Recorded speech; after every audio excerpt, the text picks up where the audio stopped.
C. Desvincular o salário mínimo e desvincular os benefícios sociais e as aposentadorias do salário mínimo. Isso vem causando um incômodo muito grande dentro do governo federal.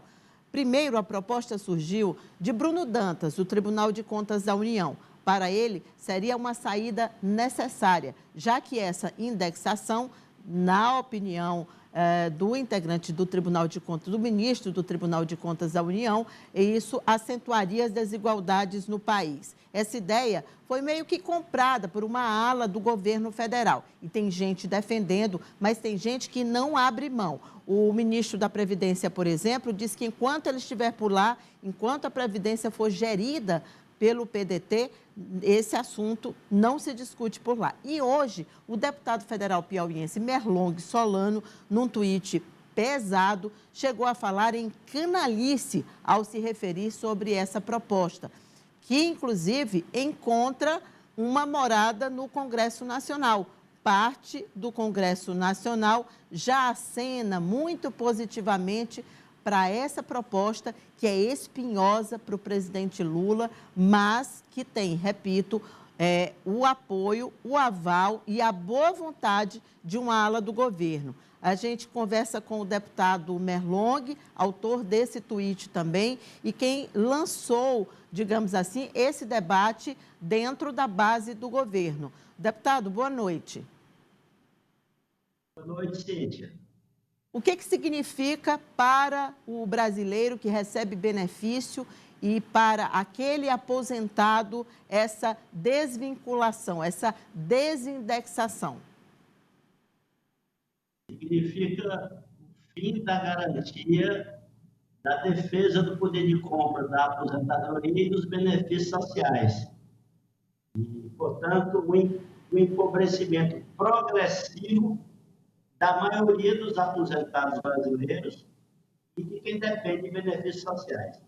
Veja, Cíntia, em 1996, 25% dos aposentados no Brasil, no regime geral, recebiam um salário mínimo. No ano passado, esse percentual já chegava a 60%. Então, o que acontece? O que significa que de cada 10 aposentados no Brasil do regime geral, 6 recebem o salário mínimo. Portanto, a valorização real do salário mínimo é algo que não interessa só a quem está na ativa. Interessa também a quem já se aposentou e a quem recebe benefícios sociais. E, do meu ponto de vista, interessa também a economia popular, porque garante a capacidade de compra dessas pessoas, pelo menos no mínimo básico necessário, que é isso que o salário mínimo significa.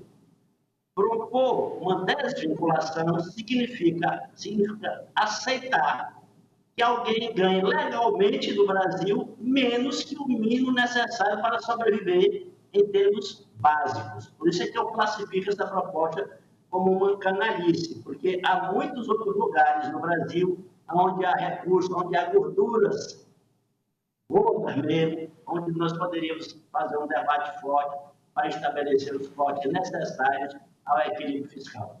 Kátia? É imoral e, assim, o impacto que uma medida como essa vai causar na sociedade e os idosos e suas famílias. Quantas famílias nós temos que são sustentadas por idosos? Bom, Alessio, o que você gostaria de perguntar para o deputado? Deputado, hoje durante a tarde eu acompanhei algumas manifestações, inclusive do deputado federal Gilmar Tato, que me chamou muita atenção. Ele também pensa na sua mesma linha, defende que essa proposta também não avance. Eu queria que o senhor falasse para a gente se há uma movimentação também de mais deputados federais nesse sentido, de pressionar o governo a não investir, a não apoiar essa proposta. E também, né, deputado, porque o senhor comparou, o senhor colocou, usou a palavra mercado, Sim. Né? E aí, dentro dessa palavra mercado, cabe uma ala do governo do qual o senhor participa, e cabe também aquela ala do Congresso Nacional, porque essa proposta está ganhando força dentro do próprio governo. Veja, Cíntia, eu quero relativizar um pouco essa questão da participação do governo nessa proposta. Eu sei que a ministra Simone Tebet chegou a falar nessa questão ou em algo parecido, como essa desvinculação e também retirar o Fundeb do teto do gasto com a educação, aliás, incluir o Fundeb do teto do gasto com a educação, mas o presidente Lula já declarou, mais uma vez, que não vai fazer ajuste fiscal a custo dos mais pobres. Portanto, esse debate não vai prosperar. E onde eu vejo muita pressão para que esse debate vá adiante é no mercado e na mídia corporativa. E com repercussões dentro do Congresso Nacional. E diariamente falam que o governo Lula é um governo muito gastador e que precisa cortar gastos. Quando falam em cortar gastos, eles não dizem onde, mas aí logo em seguida aparece esse tipo de ideia. Onde é que tem muito dinheiro no orçamento do Brasil? E, inclusive, onde há um déficit significativo na Previdência. Corre muito dinheiro na Previdência. Qualquer medida lá tem um impacto grande em termos financeiros, para mais ou para menos. Outro setor onde corre muito dinheiro no Brasil, na educação. Qualquer medida que venha a aumentar a despesa é muita despesa. Qualquer corte que venha diminuir a despesa é um corte significativo que teria também impacto, no sentido do ajuste fiscal. Mas aí eles não colocam outros setores onde há muita despesa. Eles não colocam os juros da dívida, que em 2002 foi de 780 bilhões, e agora já chegamos a 800 bilhões. Eles não colocam, Cíntia, a questão da desoneração da folha de pagamento, que tem um impacto que, aliás, atende também pressões da mídia corporativa, que é um dos 17 setores, tem um impacto negativo, o governo deixa de arrecadar 26 bilhões com isso aí, não é?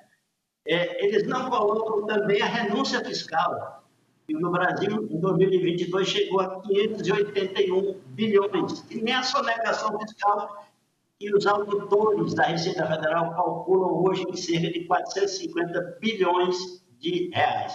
Então, tem muitos lugares onde há gorduras significativas, né? Eu falo aí na questão dos juros da dívida, na renúncia fiscal e na sonegação fiscal, 3 setores em que, com tranquilidade, seria possível fazer o ajuste para a gente chegar no déficit zero, que é a meta proposta para esse ano de 2024.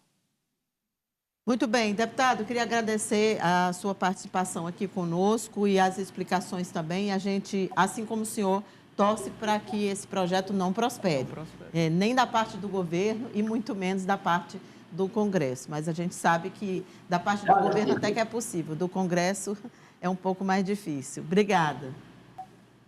Eu queria só dizer mais uma coisa, Cíntia, me permita. Alô? Sim, deputado. Cíntia? Vamos lá, pode falar. Eu fui relator da medida provisória que retomou a política de valorização real do salário mínimo, assim como também descongelou a tabela do imposto de renda, isso em 2023. Então, o salário mínimo hoje sobe acima da inflação.